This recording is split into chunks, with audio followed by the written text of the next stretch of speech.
Good morning everyone. This is morning time and म अब इलिङ जान्छु केराको दाम्चा खुब यो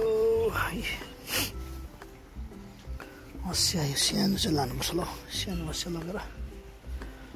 जाँदै गरेको अब चाहिँ अवस्था पापा पर के त आरोहणहरूलाई हुन्छ पापा चाहिँ म चाहिँ लागे केराको दाम्चा लिन एउटा बोरा पनि लानुपर्छ ल एउटा बोरा चाहिँ कहाँदेखि लैजाउँ एकछिनै छाप्नु चाहिन्छ होइन केराको दाम्चा चिनाउँछ नि त पुरा पुरानो छ अलिक नयाँ बोरा लानु पर्यो भित्र सब जति छ बोरा त यो मेरो सानो जिम सेटअप हो तपाईँलाई अस्ति पनि देखाइसकिँदैन यहाँ सानो यो अचानक चाहिँ अचानक हो जुत्ता यहाँ के छ अब यहाँ हो ब्लास्टर त्यहाँ पनि ब्लास्टर छ एउटा किक ब्याग सानो अचानक यो चाहिँ सखुवाको यस्तो छ एउटा बोरा लानु पर्यो नयाँ बोरा यहाँ बोराको तरिका एउटा बोरा लान्छु है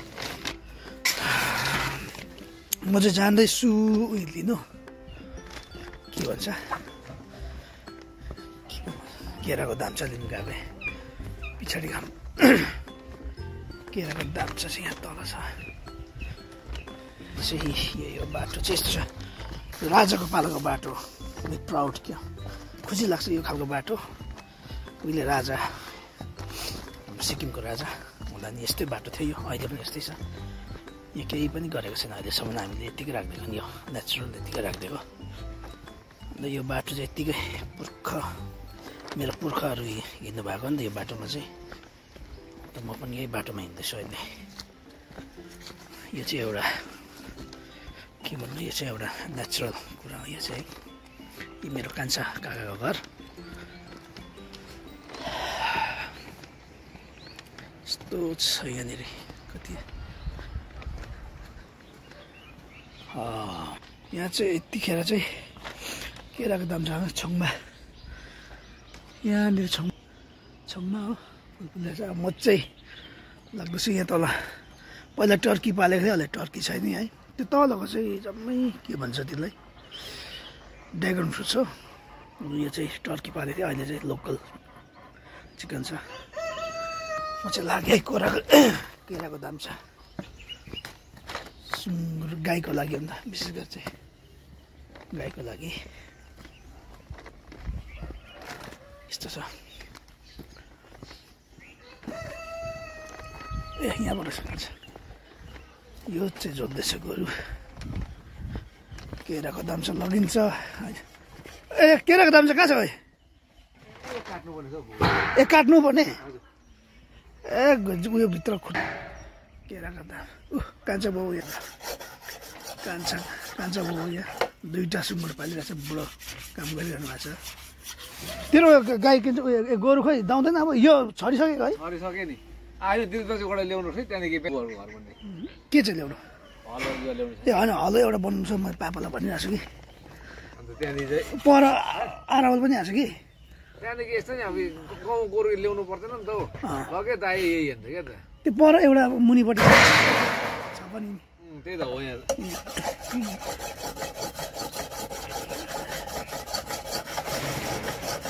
कुन चाहिँ काट्नु पर्यो अरे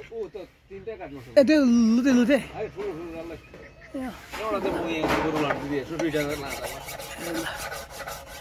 ब्लग्स बनाउँदै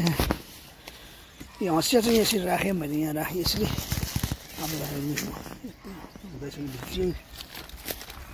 बोएको निकालिदिनु ए हल्का हुँदैछ नि हल्कै हुन्छ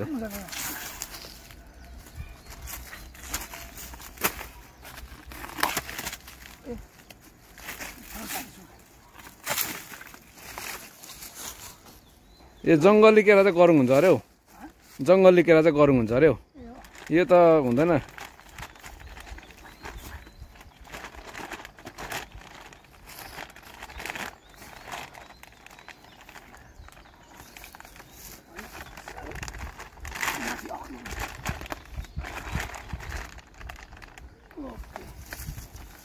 अब चाहिँ लाग्दैको यसरी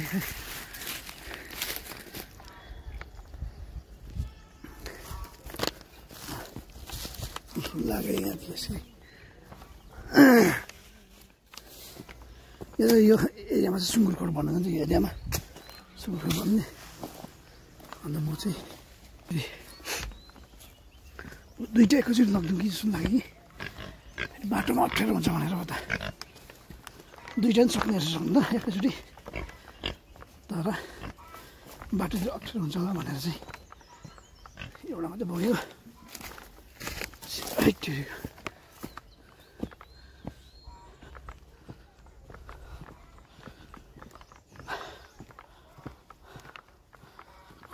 बस्तीमा यसरी त हो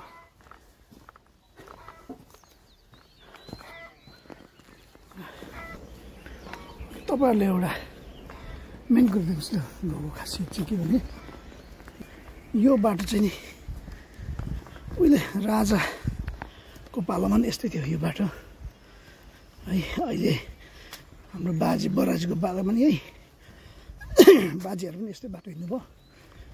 अनि हामी नातिहरू पनि यसरी हिँड्छ पनाति अब जतिवटा पिँढी जान्छ यस्तै बाटोमा हिँड्नु पऱ्यो यही बाटोमा भनेको नै यहाँ चाहिँ सिक्किममा प्रायः सबै जग्गातिर चाहिँ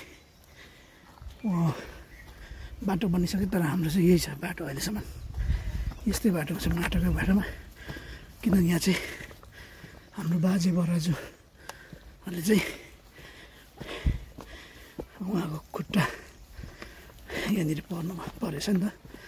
है यो धुलोमा हामी पनि अनि यही बाटोमा भएर हिँड्छौँ यसरी नै हुन चाहिँ यस्तो छ है त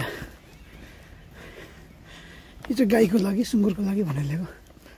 अहिले गाई सुँगुरलाई दिनुको लागि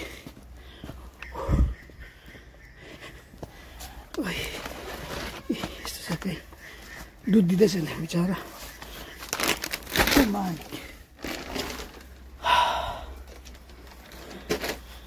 गाई बच्चा राखेर त्यो अर्को चाहिँ ल्याइहालौँ कि के गरौँ भयो आज सबिनाको बच्चा यो चाहिँ सबै पोहोर मैले योभन्दा सानो ल्याएको सबिना अहिले बच्चाएर यस्तो भयो अर्को ल्याइहाल्नु पऱ्यो भोलि फेरि अल्छी लाग्छ कि गएर लिएर आइहाल्नु पऱ्यो यो भाले चाहिँ साह्रो बदमास दो खोर्सानीको बिउ रोपिरहेको छु यहाँ डल्ले खोर्सानी है यो चाहिँ अलिक ढिलो भयो अहिले क्या ड्याम्मै छ दुई गरेर चाहिँ ड्याम्मै रोप्नु पऱ्यो सोचिरहेको छु के भनेको नि